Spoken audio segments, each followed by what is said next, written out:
So let's say you're a musician and you want to write a song in a nice major key, but you don't know which key to use. Well, I am here to help because all 12 major keys are about to fight it out to determine which key is superior. So we're going to jump on over to the keyboard and let these keys fight it out. Okay, so here we are with our keyboard.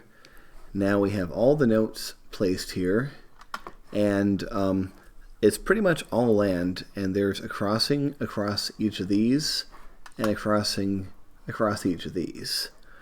Okay, so what's going to happen is all these major keys will fight for dominance to see who is the superior key. Now, I actually have turned on the ability of revolts to happen, which is the first time I've done that in a while.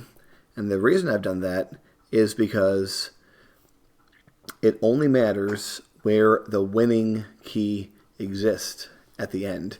So even if a revolt happens and the capital is like up here or something, as long as it's in the key of E wins, and so on.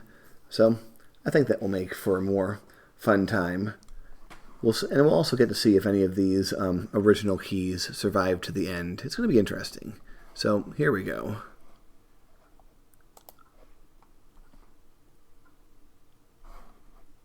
Speed this up. Don't think there's too much reason for things to be slow. Going to have relatively big countries here. C is going after D. That's our first war. How about it?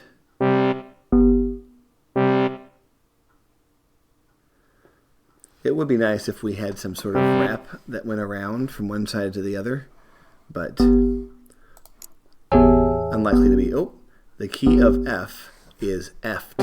It's the first to be gone. I guess F is the least successful key. That's too bad. Alright, we have B flat is in trouble. B flat looking like a fingernail right now.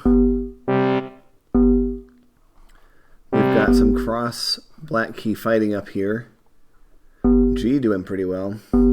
E, of course, is the biggest. It's the only one, I think, in pure control. Actually, no, B is also. Oh, A is gone. They got kicked in the A. And there goes D flat. D flat has left the stage. E flat's not looking so hot. Alright, it's gone. We've lost E flat, and we've lost B flat. So, we only have a few keys left. We're down to only 6. And so far, there haven't been any revolts. I promise that I have them enabled, so don't know if we'll actually see one. We probably will. There usually is at least 1 or 2 revolts, I've noticed. G is gone. So we've got C, E, G flat, and A flat.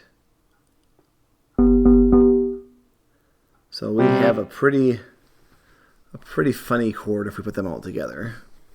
This is what we've got. C is pushing out. E is gone. E at one point the most powerful. So at one point, I think actually like being on the side is the most helpful. Oh, and we have rebellions. We have basically 3 Bs. So even though they rebelled from B, they will still count as a B victory if one of these wins. Okay, we have D re-emerging. The D is back. G flat is really, it's the one black key that's doing really well. It has expanded all the way across. And now it's pushing this way, but C is moving its way. Once again, salients like this are not going to be a successful strategy. So you want to avoid that if you can. So B has almost cleared up its revolts here. C has a little result, but it's not really doing a good job of clearing it up. we have a reemergence of A. And now we have a reemergence of... no, that was a reemergence of G, I'm sorry, but G is gone. So we have A flat up here. And it's about to be murdered. Although, we have another A flat revival. Ooh, a very strong F comeback. F was the first to go, but it's back. As is E in two different cases. And C once looked like the most powerful of all the keys, but it's dwindling. It's a little bit troubled. All right, so we still have 3 original keys, 1 on each end and 1 in the middle, and they are hanging on.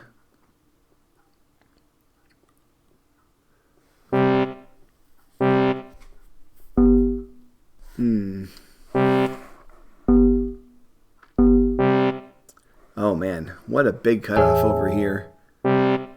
So G flat, the original G flat, that is highly troubled. It's probably going to be taken out any moment here. Ooh. Big wipeout. Oh, the fingernail is fighting back. There we go. We are down to 5 countries on 4 keys. But B is really asserting itself. The thing is, you have to go for complete kills to avoid the chance of rebellion. Because if we click on this, you'll see revolt chance without capturing a nation's capital. If you do capture a nation's capital, no revolt can happen. But if you don't, you are in risk of a small or sometimes large part of your empire getting wiped out. Okay, all the imposters have been destroyed and we're back to 3 original keys. So we had a team up between G flat and B. So they're teaming up against C. The problem with that is they have to go a long way to capture the capital. And that makes, plenty of chances for revolts to happen. So just because of that, I think C is in a stronger position than one might think. A lot of these revolting nations are not helping too much. They're just not, they're not really getting off the ground. That sometimes happens. You'll have a bunch of revolts, but they won't go anywhere. So actually, I think the fact that C is so remote helps it a lot. Same for B. But G flat's doing pretty well for itself. It's come back from certain death multiple times. Gotta say, I'm impressed. We have an A reemergence. But it's, doesn't amount to much. Okay, now C and G flat have allied together. The Tritone Alliance, if you will. But C is not coming to G flat's aid, and B is being a jerk and pushing out. All right, G flat in trouble. Can they do it? Yes, okay, we're back to just 2 keys, the 2 ends of the keyboard, but only a half step away. Because after all, following B is another C. And G flat, although dead, is back already. It's pretty impressive. As is A. C has not really had that many revolts. And the thing is, like, if a bunch of revolts happen in your main rival, you can go capital hopping and all the way to victory and prevent a chance of revolts on your own. It's pretty cool.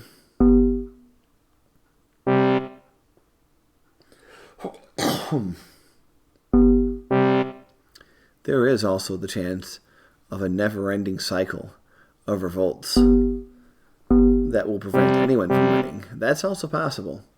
that kind of thing can and does happen. Although they usually happen on bigger maps with more nations. But they can happen on maps this size too. It's entirely possible. Alright, this G-flat revival is about to be squashed, I think. Ooh. Oh no, we have treason. Or should I say season, because C is going after B. Ooh. If C can keep the revolts in check, they're in a really strong position to see the end of this game. You really have to be afraid if you're over here. But yeah, it's hard to do cutoffs because there's two ways in everywhere. C's had a major breakout of E. It's a very E exciting. That was really bad. No, that was awesome. Don't know what you were thinking. Oh, that was funny. It was a big revolt, but the capital was right here, so there was no chance of that going anywhere. All right. We have A return down here. Let's see, who was the biggest of all time? So far, C has had the biggest empire. Whoops. Let's recenter that. Yeah. C does pretty well to keep pushing over, but they can't seal the deal. Yeah, they can't seal the deal. But we almost had a cutoff here. We almost had a pretty sizable cutoff. All right, we are about to lose the imposter. All right, once again we're back to C and B.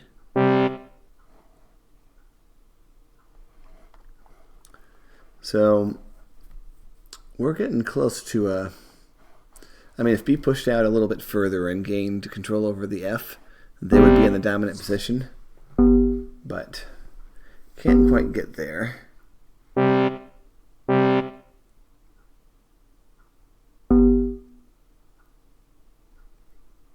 All right, this comes to be the time where we're going to speed things up a little bit and see what happens now that we're back to C and B.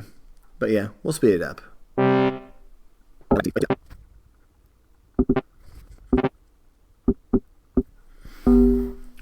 Well, this is a smart strategy.